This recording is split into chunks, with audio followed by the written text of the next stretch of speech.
Hey everybody, Leah Klett here with the Christian Post, and I'm so excited to be joined by best-selling author Karen Kingsbury. We're discussing her brand new film, Someone Like You.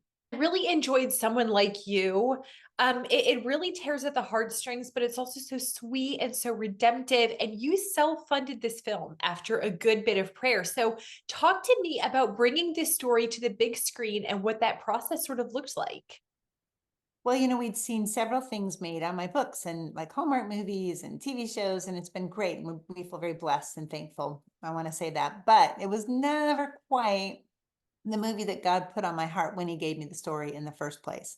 Mhm. So it was kind of like both things. It was like, could we find a way to make this like really what I saw when I wrote the book? Number one. And number two, it's kind of a challenge. Like, could we, like, you have these savings and you can't take them with you. And we walk past, my husband and I walk past a sign near our bedroom door every day that says just one life. And God has given us just one life. It's not a dress rehearsal. So what could we do this? Could we make a difference? Could we create a film that might really truly speak to people and change culture for the good? And we thought we could. We said, let's do this. And so we made our first purchase was buying the 4 days in the glass house where Dawson Gage lives. And so that was like a one in a million home. You couldn't find it anywhere else. And so once we did that, we were off to the races. We used everybody in our family. Everyone worked hard to pull together. We still are. And as we do that, it has been a faith building and super fun journey. Even in the hardest days, like we're closer because of it. So, what elements do you think you were able to include in this film, doing it yourself versus maybe, a Hollywood studio? Well, I could be true to the message. So, I wanted it to be a beautiful, redemptive love story that brought hope, but I didn't want to lose the faith element, but it had to feel organic. Mhm. So there's like a couple ways you can play a faith element, and I think they're all there's a place for all of it. I'm not again, I'm thankful for the things that have been done, but I wanted it to be a story that everyone could watch, and this is how I feel about story that when Jesus wanted to tell you something straight, he just told you straight. And when he wanted to make a point, he might turn over a table. But when he wanted to touch your heart, he told a story. And in that story, you had to lean in and figure out what he was saying and understand the parallels and the allegory of what that parable meant. And that's what I want to do with storytelling. For me, the stories God gives me, of course, Jesus's name is glorified in this movie. We see characters who are reading the Bible, but they don't say that. They're not saying chapter and verse because they're living it. And we want people to lean into the story. I've actually written a 20-page Bible study and a 4-page discussion guide, depending on what you're comfortable with, to lean into this and to lean into the bigger topics of redemption, forgiveness, betrayal, loss, and those topics that we every day deal with, and how we can come away still saying it's going to be okay. Well, and that's one thing I've always loved about your work, whether it's the Baxters or this one, is you talk about some of these topics that maybe we're not always comfortable with in the faith community. You talk about divorce, addiction, infidelity, grief. Why is it so important to lean into these topics, but also come at them from a very redemptive standpoint, showing that faith can really redeem even the most broken parts of our story? Well, I think if you break away all the my love for writing, and I got to write the script with my co-writer on Someone Like You, but if you break away all that, I'm an evangelist. I mean, honestly, at the end of the day, Leah, I'm like a person who cares that people are hurting. Mhm. I was not a believer till I was in my mid-20s, and I know what that feels like to have lived life without walking with Jesus. And so, what is my best, most careful, crafted way to be able to show people that even though there's loss, there's still hope when you have faith? And I think, part of that is going straight toward the hard things. And the hard things in life are, I prayed and my daughter didn't get healed, or I, asked God for this and he didn't bring that to me. And I want to go straight toward it, not steer away from that, so that you can see that he is not the reason for the bad things that happen, but he is the rescue. Like there's no way to walk with hope without him. Absolutely. So you're also talking about IVF and embryo adoption and kind of how complex this topic is. why did you want to tackle this topic? Why is it so close to your heart? Because this is something that it will really spark a discussion in a lot of Christian circles. It will. And I don't have I feel like science has raised questions that only God can answer. Like we're in that place, we're living in it.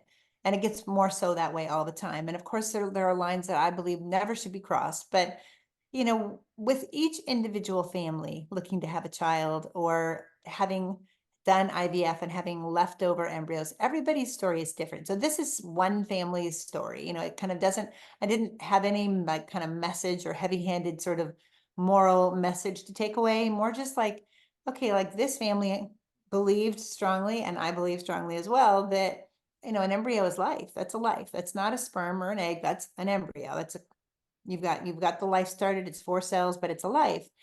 And what you're going to do now, if you like Louise in the movie Someone Like You, she can't have any more kids. So what do you do? And she didn't want to just throw it away. It was a life. So gave it to a fertility specialist. Back then, there wouldn't have been snowflake adoption centers like there are today.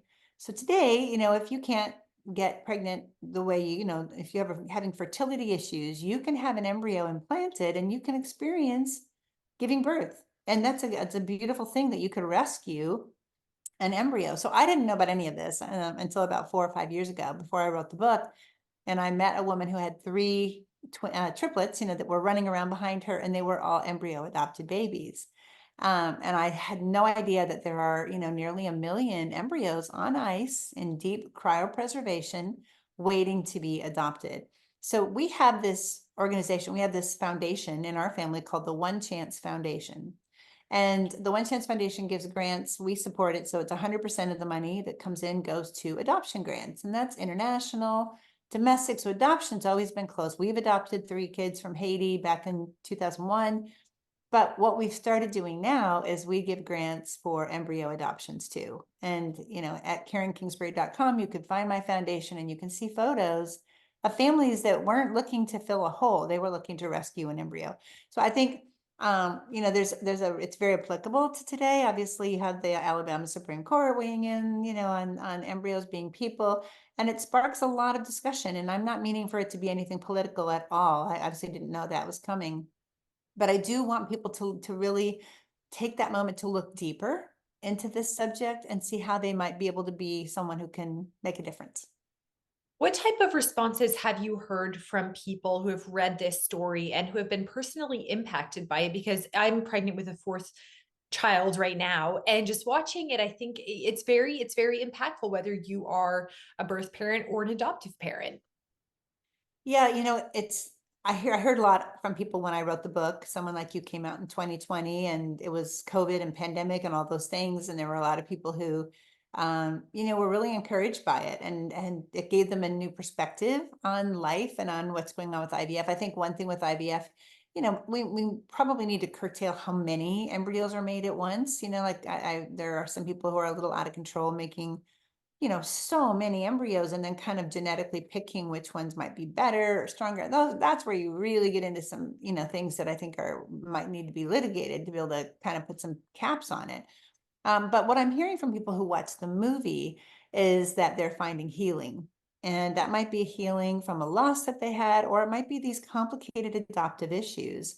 And they are complicated. And I think the scene that still makes me cry when I watch Someone Like You, even though it's my movie, is the 2 moms meeting at the end and knowing that one mom would love this child enough to love her back home. A child she never knew and didn't ever really think too much about, where is that embryo? Whatever happened to the embryo? But, Andy Allen is a person who had no idea she was adopted as an embryo. So it raises questions of, don't keep secrets from your kids. They're going to find out anyway.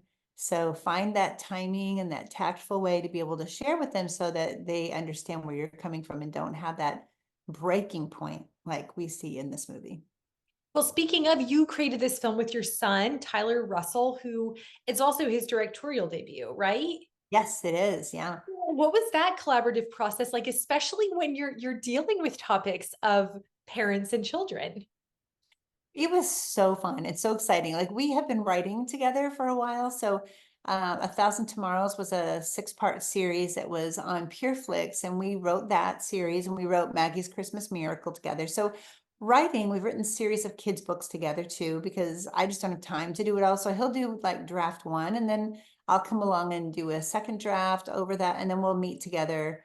He'll leave his house. We don't write in the same space, but like we get to the table after we've been working on it separately, and we come up with a collaborative, we read, do table reads, especially like with a script, we'll do that. So, I trust Tyler. He's been directing his cousins since he was 5.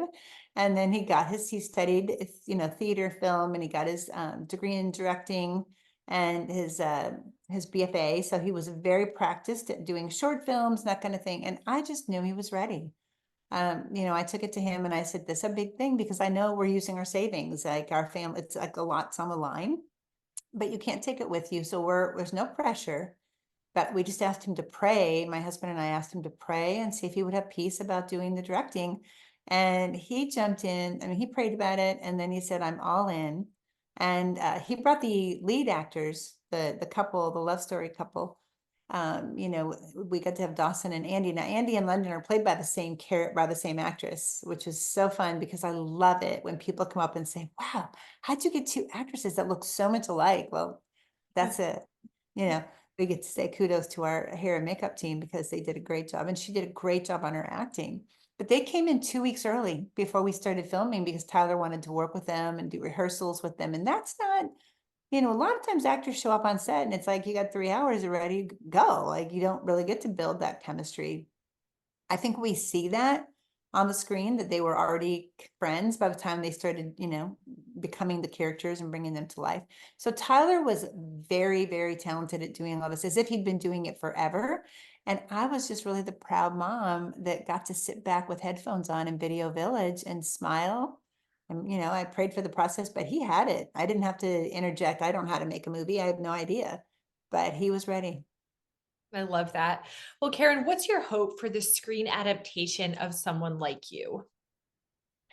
We've actually just started a Share the Hope campaign with it, and people are buying a ticket for someone else. And that is going so well. We just started it yesterday. My hope, honestly, my prayer is that people will come, and like any good story, this is going to come through the back door of your heart. So, we've got like fun songs, like our music is good, and this beautiful love story, great cinematography. So they'll be entertained, but the message of hope, that even in the hardest time of your life, you can know that you're going to be okay if you can turn to God. Don't blame him, you know, look to him that he's the rescue. He's not the reason for the bad things. If you can get to that place and you can watch someone else do it, it's coming in through the back door of your heart. I see people leaving an early screening and they're crying, but they're not sad. They're radiant. And I've had several people come up to me and say, I was healed while I was watching that movie. And that is the kind of hope that we need. And it's a hope that's contagious. And especially, I feel for such a time as this, we desperately need it. Absolutely. Karen, thank you so much. Thank you, Leah. Have a great day.